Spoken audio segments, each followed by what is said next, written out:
Hi, everyone. It's good to be with you again.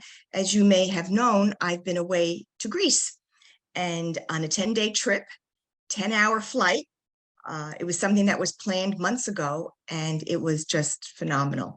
And the subtitle of my trip really was a pilgrimage, and the subtitle of it all was to follow in the footsteps of St. Paul.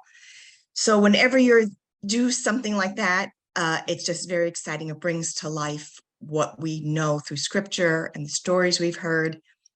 But let me tell you, to follow in the footsteps of St. Paul, like, for example, we went to Corinth and we had liturgy. We had a mass outside right next to the place where Paul, next to the marketplace where Paul had preached. So that was really exciting. And then going to the islands, went to Ephesus, went to Turkey. We went to Patmos, where John wrote his gospel and the book of Revelation. And then in Ephesus was really exciting because according to story, I don't want to say legend because it could be legend, but most likely it did happen, that John took Mary. Remember, he promised to take Mary, and Mary was to make John her son after Jesus said this on the cross. They ended up in Ephesus, which is in Turkey, and they had this little stone house, supposedly. And to walk into that house and just know that Mary and John very much possibly could have been there was very moving. And just to see those kinds of places. Corinth was exciting, Ephesians, all of these wonderful places. And of course, the food was wonderful, and the Greek people are wonderful. And you're standing there at the Acropolis, and just to know that down in the marketplace, Aristotle and Plato and Socrates had these great conversations. You're talking thousands of years before Christ. So it was very exciting, very learned, and learned a lot, but I also had that experience of knowing someone very special had been there before, someone that we talk about all the time, St. Paul, St. John, Mary. It made it very close to home. It really did. So that was where I was for the last few weeks. And again, still dealing with jet lag a little bit, but nonetheless, it was worth the trip. It really was. So if you get a chance to go, make sure you get there. The islands are beautiful. We took a ship out to Santorini, to Mykonos, Patmos, just very exciting. So again, such a part of the history of the world that we here in the United States really are so minimal compared to what the rest of the world's history is. So very exciting. Nice to see things from a worldview as well. So getting on to this lesson for this week, which is the 29th Sunday in Ordinary Time, October 16th, I was all set to teach the children yesterday. And as I was leaving the house, I get an email learning that one of our fellow pilgrims came down and tested positive for COVID. So I called my daughter-in-law. I said, what do we do? And she said, Mom, I'm fine if you want to come. But she said, Tommy, the oldest, is taking PSATs this week, and we don't want to fool around. I said, absolutely not. So plan B, we had to do a lesson virtually. So we did FaceTime, and you need the parents to set that all up. So they did all of that, and it worked. It really worked. We had to be a little creative, but the kids really paid attention, and it was fun. Instead of using YouTube with their television, I had to take out my phone. We had to use any bit of technology we could think of, but the kids would suggest it too. Why don't you use your phone? Okay, that's a good idea. So we ended up doing it through FaceTime. And again, they got the gist of it. And that's what's, really important. I was sad because usually I stay with them and have dinner.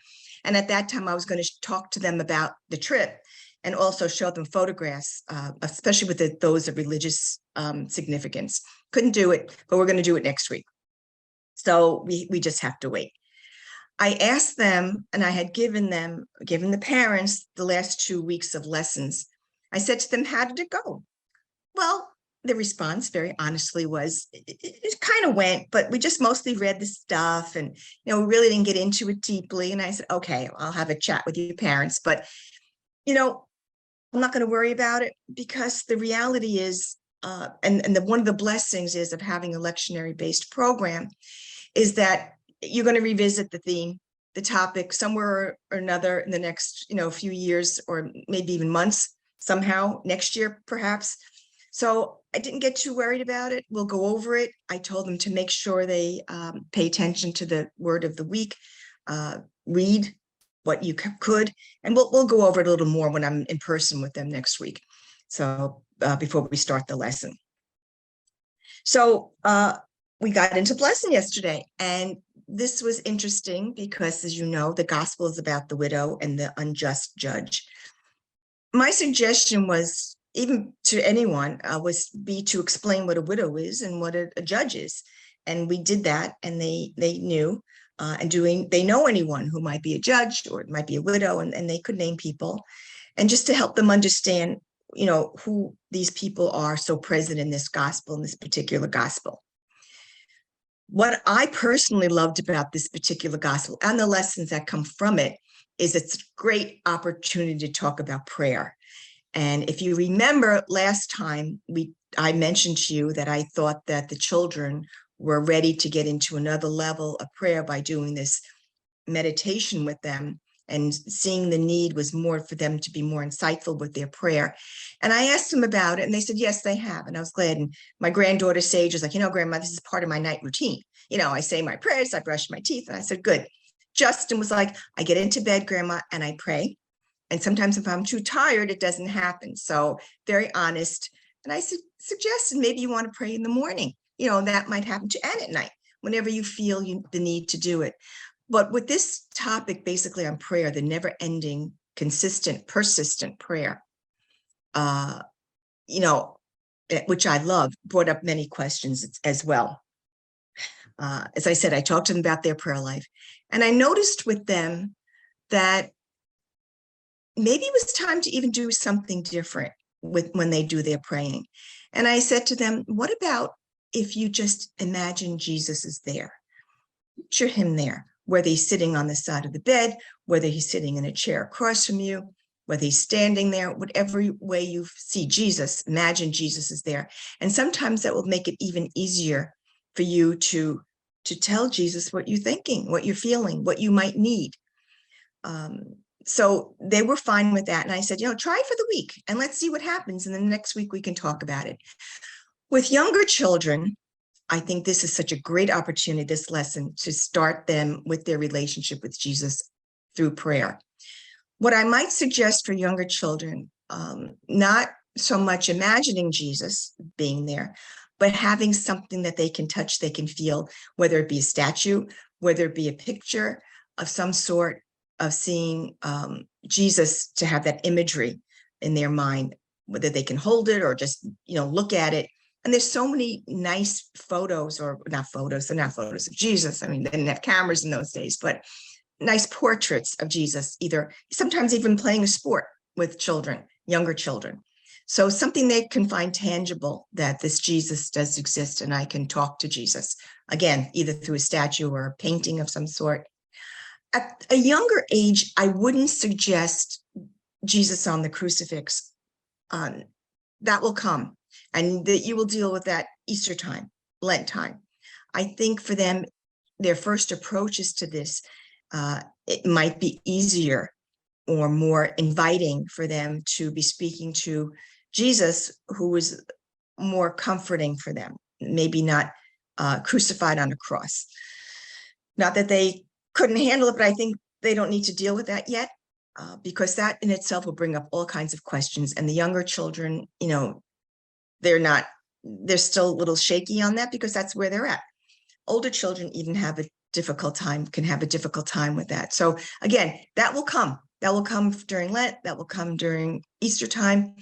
But for now, I think for them to start building their relationship with Jesus, the best way to do that would be some kind of a picture, something where Jesus is even smiling, something like makes them feel comfortable. I think that's important.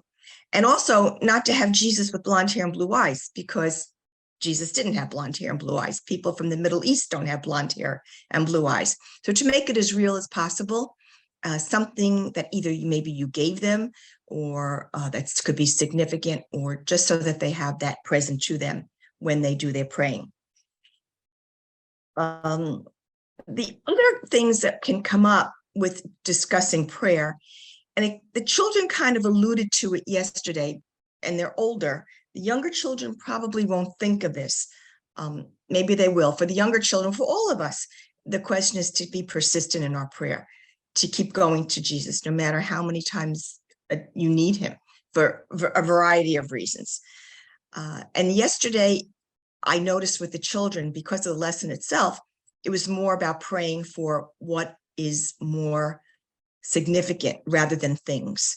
You know, the whole lesson in the beginning was about things, you know, and they got the point that it's more about helping me to develop my relationship with Jesus. What is it that I need?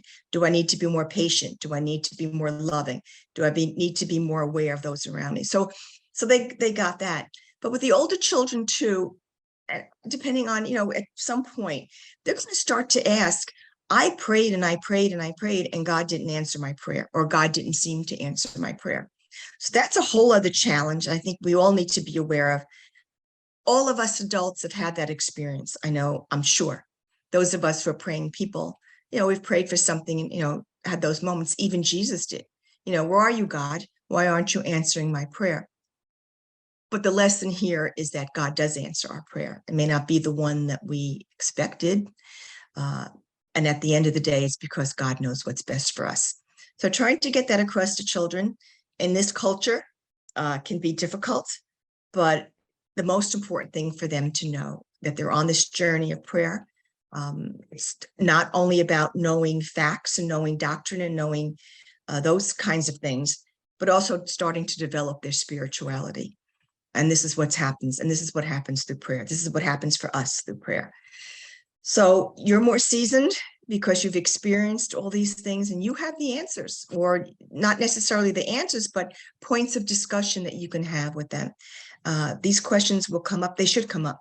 And just so that you're prepared for that. But it's a wonderful gospel.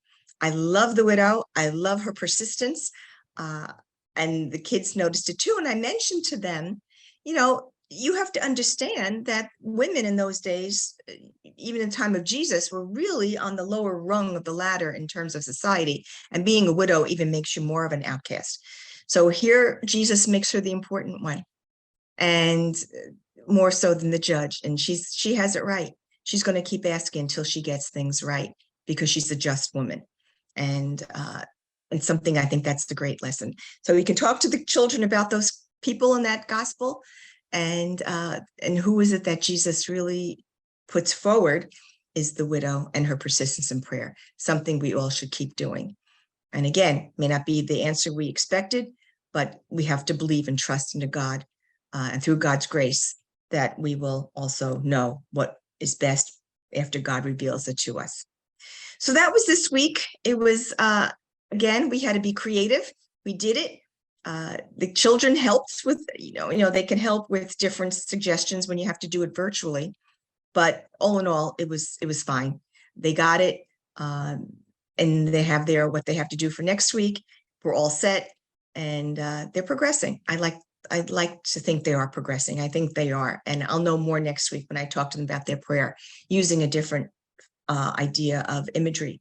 So we'll see. And again, you know, being introduced to the different types of prayer, whether it be petition, whether it be answers, whether it be praising, all of those, they're getting a taste of it. And I think that was a great lesson.